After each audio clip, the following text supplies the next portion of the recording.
Sir, ಇವತ್ತು ಪ್ರತಿಭಟನೆ ಮಾಡ್ತಿರೋ ಉದ್ದೇಶ ನಿಗಮ ಮಂಡಳಿದು 670 ಪೋಸ್ಟ್ ಇತ್ತು.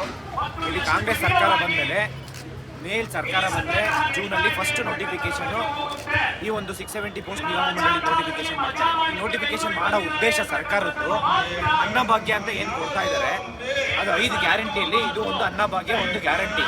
ಆ ಅನ್ನಭಾಗ್ಯದಲ್ಲಿ ಏನಂದರೆ ಆಫೀಸರ್ಸ್ ಬೇಕು, ಹಿಂಗೆ ಕಂಟ್ರೋಲ್ ಮಾಡಬೇಕು. Food and civil supply food ಹೆಂಗೆ ರೇಷನ್ಸು ಗ್ರಾಸ್ ರೂಟ್ ಲೆವೆಲ್ಗೆ ಬಡವರಿಗೆ ಯಾವ ರೀತಿ ರೀಚ್ ಮಾಡಬೇಕು ಅನ್ನಭಾಗ್ಯದಲ್ಲಿ ಅನ್ನೋದಕ್ಕೆ ಒಂದು ನೋಟಿಫಿಕೇಶನ್ ಮಾಡ್ತಾರೆ. 670 ಪೋಸ್ಟ್ ನಿಗಮ ಮಂಡಳಿ, ಅದರಲ್ಲಿ 386 post food and civil supply. May be ಸರ್ಕಾರ ಬಂದಮೇಲೆ ಮೊದಲನೇ ನೋಟಿಫಿಕೇಶನು ಆಲ್ಮೋಸ್ಟ್ 2.5 ವರ್ಷ ಆಗ್ತಾ ಇದೆ.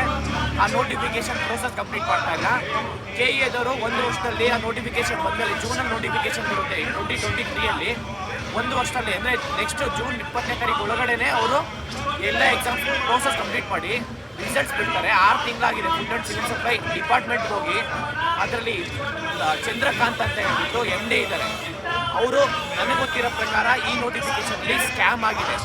1:3 ನೋಟಿಫಿಕೇಶನ್ ಏನು 1:3 ಡಾಕ್ಯುಮೆಂಟ್ ವೆರಿಫಿಕೇಶನ್ ಕರಿಬೇಕು. ಅದರಲ್ಲಿ KEAದವ್ರು ನಡೆಸಿದಂಥ ಎಕ್ಸಾಮ್ಸಲ್ಲಿ ಸ್ಕೋರ್ ಲಿಸ್ಟ್ ಬಿಟ್ಟಿದ್ದಾರೆ. ಯಾರು ಸೆಲೆಕ್ಟ್ ಆಗ್ತಾರೆ ಸೆಲೆಕ್ಟ್ ಆಗಲ್ಲ ಅಂತೇಳಿ ಯಾವುದಾದ್ರೂ ಒಂದು ಸಾಫ್ಟ್ವೇರ್ಗೆ ಗೊತ್ತಿದ್ದನ್ನು ಅಪ್ಲೋಡ್ ಮಾಡಿದ್ರು ಅದು ರಿಸರ್ವೇಷನ್ ಪ್ರಕಾರ ಬರುತ್ತೆ.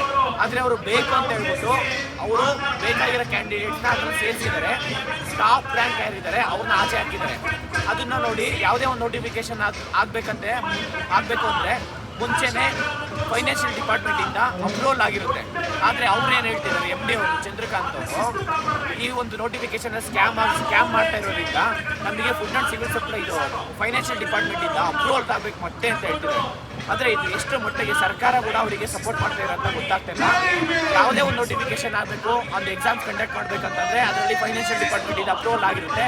ಆದರೆ ಇವರು ಬೇಕು ಅಂತ ಸ್ಕ್ಯಾಮ್ ಮಾಡಿದ್ದಾರೆ. ಅದರಲ್ಲಿ ಈ ಒಂದು 1:3 ಏನು 386 ಪೋಸ್ಟ್ ಇದೆ, 1:3 ಕರೆದವರಿಗೆ ಡಾಕ್ಯುಮೆಂಟ್ ವೆರಿಫಿಕೇಶನ್ ಮಾಡಬೇಕಾಯಿತು. ಇದ್ರ ಜೊತೆ ಇದಾದ್ಮೇಲೆ ಲೇಟಾಗಿ ಆಗಿರೋ ನೋಟಿಫಿಕೇಶನ್ ಎಲ್ಲ ಪ್ರೋಸೆಸ್ ಮಾಡಿದ್ದಾರೆ. ವಿಲೇಜ್ ಅಕೌಂಟೆಂಟ್ ಇರ್ಬೋದು, ಬೇರೆ ಬೇರೆ ನೋಟಿಫಿಕೇಶನ್ಸ್ ಎಲ್ಲನೂ ಕಂಪ್ಲೀಟ್ ಆಗಿದೆ. ಆದರೆ PSI ನೋಟಿಫಿಕೇಶನ್ಸ್ ಕೂಡ ಫಾಸ್ಟಾಗಿ ಆಯಿತು. 545 402 ಕೂಡ ಮುಗಿಸ್ತಾ ಇದ್ದಾರೆ. ಅದೇ ರೀತಿ ಇದಕ್ಕೂ ಮುಂಚೆ ಆಗಿರೋ ನೋಟಿಫಿಕೇಶನ್ಸ್ ಅಂದರೆ ಇವೆಲ್ಲ ವಿಲೇಜ್ ಅಕೌಂಟೆಂಟಿಂದ ಮುಂಚೆ ನೋಟಿಫಿಕೇಶನ್ ಆಗಿರೋದು ಫುಡ್ ಆ್ಯಂಡ್ ಸಿವಿಲ್ ಸಪ್ಲೈ.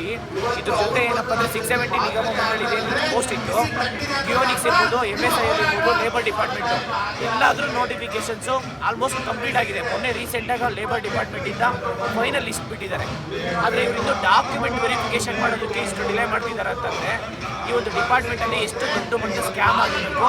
ಮತ್ತು ಸರ್ಕಾರನೂ ಏನು ಮಾಡ್ತಾ ಇದ್ದಾರೆ, ಫಸ್ಟು ಈ ಒಂದು MD ಚಂದ್ರಕಾಂತ್ ಅವ್ರ ಮೇಲೆ ಆ್ಯಕ್ಷನ್ ತಗೊಂಡು ಇಮಿಡಿಯೇಟ್ ಸರ್ಕಾರ ವಿತಿನ್ 15 ಡೇಸ್ 15 ದಿನದಲ್ಲಿ ಇವರಿಗೆ ಒಂದು ಡಾಕ್ಯುಮೆಂಟ್ ವೆರಿಫಿಕೇಶನ್ ಮಾಡಿ ಇವರಿಗೆ ಫೈನಲ್ ಲಿಸ್ಟ್ ಬಿಟ್ಟು ಆರ್ಡರ್ ಕಾಪಿ ಕೊಟ್ಟಿಲ್ಲ ಅಂತಂದರೆ ಕರ್ನಾಟಕದಲ್ಲಿ ಪ್ರತಿ ರಾಜ್ಯಾದ್ಯಂತ ಪ್ರತಿ ಹಳ್ಳಿವಾರು ನಾವು ಪ್ರತಿಭಟನೆ ಮಾಡ್ತೀವಿ ಸರ್. ಇದು ಮೊದಲನೇ ಅಂತ ತಗೊಂಡಿದ್ದೀವಿ. ಇವರಿಗೆಲ್ಲ ಟಾಪಲ್ಲಿ ಇದ್ದಾರೆ, ಇವರು ಎಲ್ಲ ಬಡವರಿದ್ದಾರೆ, ಮಧ್ಯಮ ವರ್ಗದವರು, ಹಿಂದುಳಿದ ಮಕ್ಕಳು ಎಲ್ಲ ಬಡವರಿರೋದು.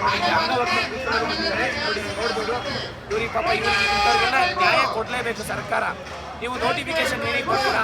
ಅನ್ನಭಾಗ್ಯ ಕೊಟ್ಟಿರೋದ್ರಿಂದ ಗ್ಯಾರಂಟೀಸಲ್ಲಿ ನೀವು food and civil supply notification ಕರೆದಿದ್ದೀರಾ, ಅದನ್ನು ಯಾಕೆ ನೀವು ಕಂಪ್ಲೀಟ್ ಮಾಡಿಲ್ಲ? ಇದು ನಮ್ಮ ಪ್ರಶ್ನೆ. ನಿಮಗೆ ಅಲ್ಲಿ ಲೇಬರ್ಸ್ ಅಂದರೆ ಆಫೀಸರ್ಸ್ ಇಲ್ಲ ಅಂತಂದರೆ ನೀವು ಯಾವ ರೀತಿ ಎಷ್ಟು ನಿಮಗೆ ಸ್ಕ್ಯಾಮ್ ಮಾಡೋದಕ್ಕೆ ಏನಾದರೂ ಅನುಕೂಲ ಆಗ್ತಾ ಇದೆಯಾ ನನಗೆ ಗೊತ್ತಾಗ್ತಾ ಇಲ್ಲ. ದಯವಿಟ್ಟು ಈ ಕೂಡಲೇ ನೀವು ನಿಗಮ ಫುಡ್ ಆ್ಯಂಡ್ ಸಿವಿಲ್ ಸಪ್ಲೈ ಇದು MD ಅವ್ರು ಚಂದ್ರಕಾಂತ್ ಅವರು ಹೋಗಿದ್ದಾಗ ನಾವು 1 ವರ್ಷ ಮುಂಚೆ ಹೋಗಿದ್ವಿ, 1 ಇಯರ್ ಬ್ಯಾಕ್ ಪ್ರೋಸೆಸ್ ಮಾಡ್ತೀನಿ ಅಂತ ಹೇಳ್ಬಿಟ್ಟು ಇಲ್ಲಿವರೆಗೂ ಪೆಂಡಿಂಗ್ ಇಟ್ಕೊಂಡಿದ್ದಾರೆ. ಅವ್ರ ಮೇಲೆ ಸೀರಿಯಸ್ ಆ್ಯಕ್ಷನ್ ತಗೊಳ್ಳಿ.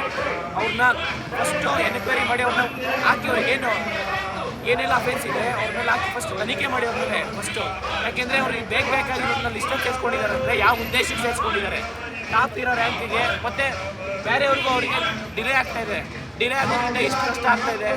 ಅವ್ರು ಎಷ್ಟು ಸತಿ ಬೆಂಗಳೂರು ಬರಬೇಕಂದ್ರೆ 4-5 ಸಾವಿರ ರೂಪಾಯಿ ಖರ್ಚು ಮಾಡ್ಕೊಂಬರ್ಬೇಕು. ಒಂದು ಪ್ರೊಟೆಸ್ಟ್ ಮಾಡಬೇಕಂದ್ರೆ 1000 ರೂಪಾಯಿ ಖರ್ಚು ಮಾಡಬೇಕು. ನೀವು ಇದನ್ನೆಲ್ಲ ಸ್ವಲ್ಪ ಅರ್ಥ ಮಾಡ್ಕೋಬೇಕು. ವಿದ್ಯಾರ್ಥಿಗಳು ಇರ್ತಾರೆ, ಇಲ್ಲಿ ಯಾರು ಶ್ರೀಮಂತರು ಇರಲ್ಲ, ಯಾರು ರಾಜಕೀಯ ವ್ಯಕ್ತಿಗಳು ಇಲ್ಲಿ ಪ್ರತಿಭಟನೆ ಮಾಡ್ತಾ ಇಲ್ಲ. ಅವರು ಎಕ್ಸಾಮ್ ಬರೆದಿದ್ದಾರೆ, ಪ್ರಾಮಾಣಿಕವಾಗಿ ಓದ್ಕೊಂಡು ಎಕ್ಸಾಮ್ ಬರೆದಿದ್ದಾರೆ. ಅವರಿಗೆ ಡಾಕ್ಯುಮೆಂಟ್ ವೆರಿಫಿಕೇಶನ್ ಮಾಡಿ ಫೈನಲ್ ಲಿಸ್ಟ್ ಬಿಟ್ಟು ಆರ್ಡರ್ ಕಾಪಿ ಕೊಡಿ ಅಂತ ನಾವು ಒತ್ತಾಯ ಮಾಡ್ತಾ ಇದ್ವಿ. ಇಲ್ಲ ಅಂತಂದರೆ ಮುಂದಿನ ದಿನಗಳಲ್ಲಿ ಎಲ್ಲ ವಿದ್ಯಾರ್ಥಿಗಳು ಇದನ್ನು ಸುಮ್ಮನೆ ವಿದ್ಯಾರ್ಥಿಗಳು ಮಾತ್ರ ಎದುರಾಕೊಂಡು ಹೋಗ್ಬೇಡಿ. ನೀವು ಯಾರನ್ನ ಬೇಕಾದ್ರೆ ಎದುರಾಕೊಳ್ಳಿ. ವಿದ್ಯಾರ್ಥಿಗಳು ಇರ್ಬೋದು, ರೈತರು ಇರ್ಬೋದು, ಹೆಣ್ಮಕ್ಳನ್ನ ಎದುರಾಕೊಂಡು ಹೋಗ್ಬೇಡಿ. ಸರ್ಕಾರ ಈ ಕೂಡಲೇ ಈ ಒಂದು ನೋಟಿಫಿಕೇಶನ್ ಕಂಪ್ಲೀಟ್ ಮಾಡಿ ಅಂತ ನಾನು ಮನವಿ ಮಾಡ್ಕೊತೀನಿ.